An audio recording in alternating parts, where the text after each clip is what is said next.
welcome Connor O'Leary to the Purple Pill Podcast. All right, so for starters, this is how we do it around here. I am going to offer you a choice. Okay. Would you like the red pill or the blue pill? Well, what does each pill give me? Whatever you make of it. What if I don't want either then? One could be poison, another could be a knife. That's a good point. What's your choice? I don't want either of them. I dig it. All right, good way to start. So, I was going to ask you why you chose that color, so can instead you tell us why you chose neither? Well, there's all these choices people ask you to make, and I just don't think making them on a whim really makes sense. I mean, you telling me choose red or blue, but what are they doing for me? Why do you have to take either? Why? Yeah, what's the point of taking them? Who says I have to take one? No one. So, Exactly. I like it. Yeah. Good shit. All right, so have you seen The Matrix? No, I haven't. Do you know the concept, kind of? Basically everyone's stuck within their little dream, and they don't actually know what's real. They all have something. Yeah, vaguely. So you do know the political pill thing, though, right? You've heard the red pill. He took the red pill. That's probably how you're familiar with it, right? You've probably heard that. So what do you see as the underlying metaphor when it comes to the way we see politically the red and blue pill? Why does that make so much sense to us inherently? The red and blue pill. Is it a pill? Are we diving into that universe? What do you think the metaphor is there? I mean, for society. If we're talking about politically in society we see today, a lot of people will say red. People are like, oh, take the red pill, be a Republican, or blue, take the blue pill, be a Democrat.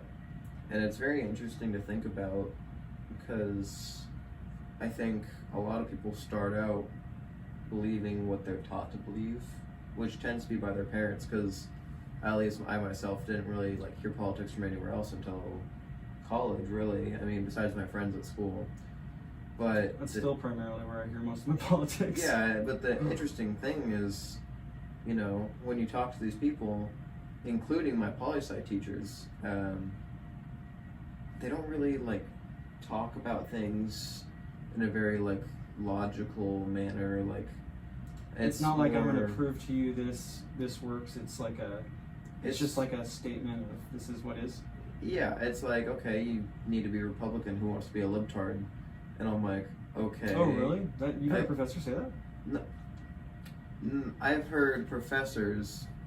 So I had this lecture teacher who didn't say it in those terms, but she basically was talking about how bad Republicans are, basically. And then she was giving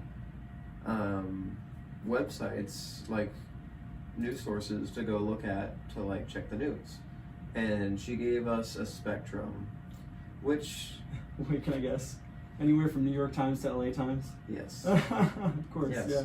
And I've had so many of those teachers. And she was like, this is more reliable than this. And basically, I ended up looking at New York Times, because New York Times was kind of the more reliable one she had put.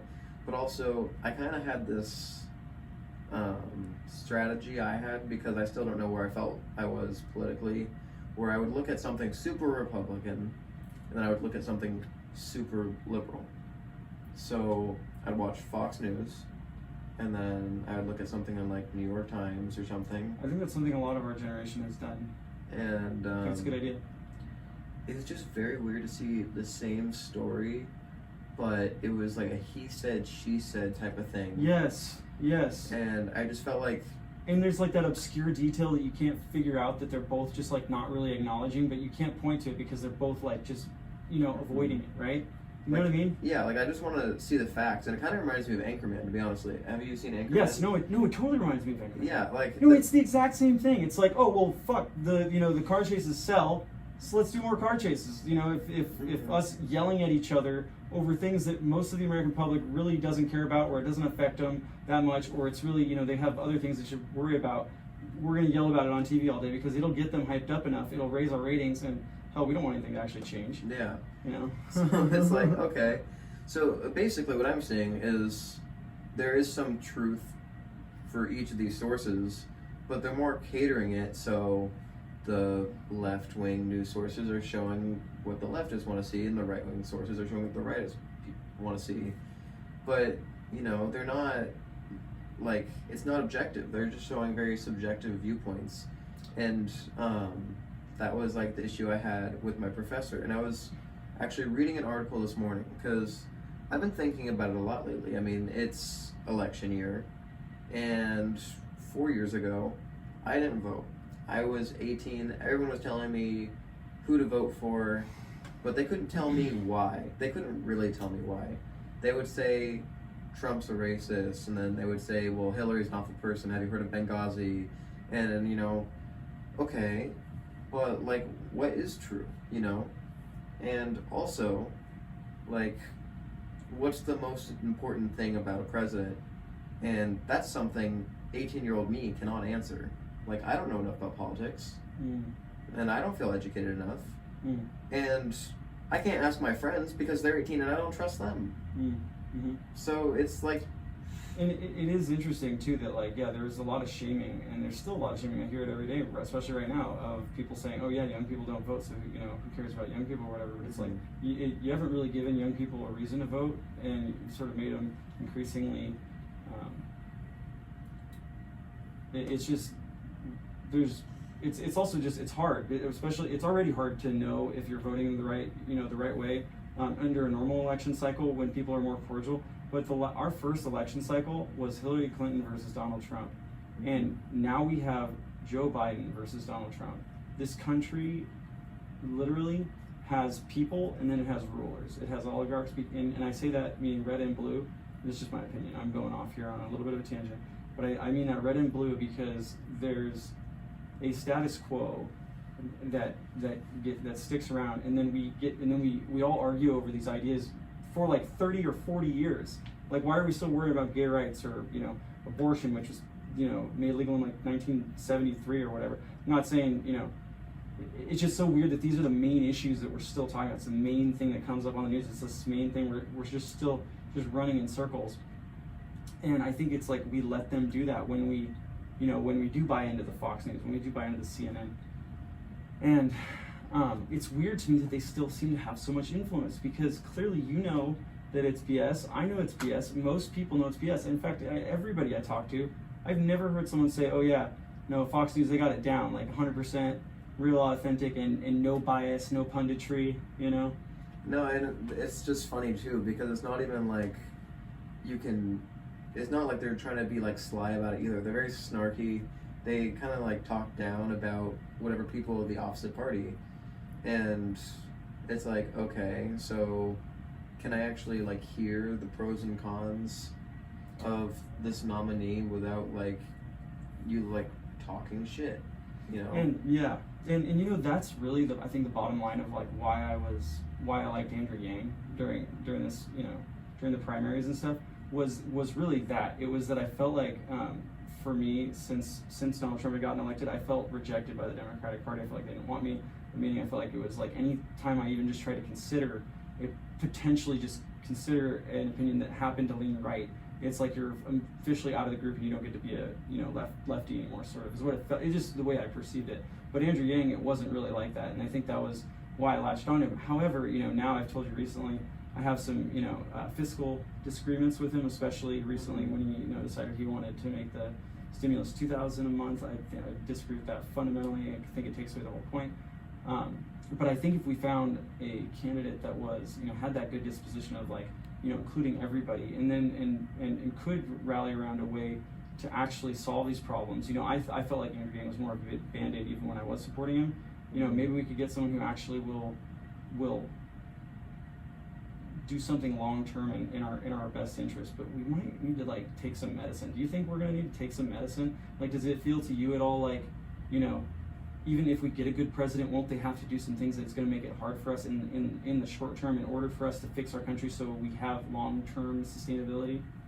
I mean, in terms of fixing all these things, yeah, because you're talking about replacing or reforming a whole entire system that's accounting for like 300 million people. So are you just going to keep... Well, no. I don't want to replace the system. Jeez, who are you talking about? I'm talking about half the country. Yeah, I actually do think that's a little bit misguided of them, because I have heard that too. And here's the thing. Sorry, I think you were actually going to make my point for me, so I'll just go ahead and let you say it. But that's not a good idea. Well, I mean, these people are like, okay, reform the police, defund the police, all these things about the police. And I'm like, okay, so talking about like police brutality, you know, some things might have to change. And this is the purple pill right here. This is you admitting, right, that yeah, so you're more on the right side, but we can admit that, right, that it's like, yeah, maybe some things need to change, but we still need to establish a goal. Some things might have to change, but we still need police. And it's very interesting to hear people saying basically, like, no, like, we need to get rid of police. And, you know, I'm not going to say that I've researched a bunch, because I really haven't too much on this particular thing, but my understanding of the people from Chaz, that's the sector in like Seattle, was basically that's them trying to make a government-free zone, and then them wanting no police. And I just thought it was really funny that the second someone got shot in their government-free zone, they had called 911, because obviously this wasn't really well thought out. And it does kind of feel like, I don't want to sound rude or anything, but it feels like kids running away. Almost. Yeah. And I hate to say that, but that's almost what you get when you create daddy government. And this is now I'm showing my red pill here, but I think, you know, all of these, there's been a build-up for a long time where the government makes a mistake and we say, oh, it's you know, we need more government, because you know what I mean. Like they mess something up, they create a bubble, they mess up the reward system, the incentive system, and you know, essentially funnel all the rewards to the top, if you ask me. And then what's their solution? More government. Which, you know, and I'm not saying that it's always not more government, but we need some like concrete ideals, because yes, that you can't just. But part of here. So now I'm gonna give the purple pill though too. It says a lot about our country, and it says a lot about some people who, you know, and I love America, I love all Americans, but so there's some people who made some major mistakes. If our country, our society, our people have gotten to a point where they're this fed up, and yeah, they want anarchy, you know, like meaning, so it does need to be addressed too, that like their concerns are legitimate. How do we actually make this a viable society? Because we can't just have winners and losers anymore. It doesn't work. We're gonna have straight up, low key. I only say this hesitantly because I don't want it to speak it into being or anything, but I say it, I think, with a level of,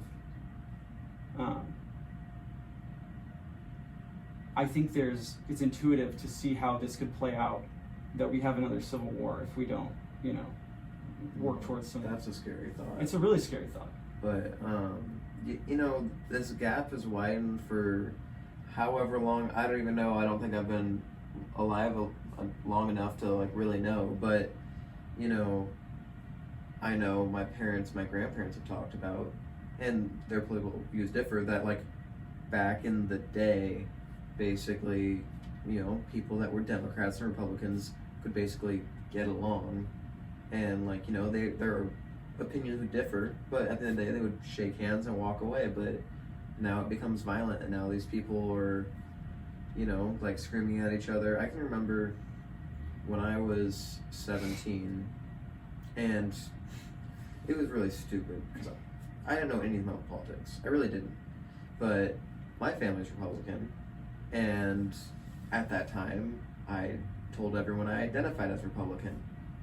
So someone would ask me, and I'd be like, I identify as Republican or whatever, if they like ask what my political viewpoints are.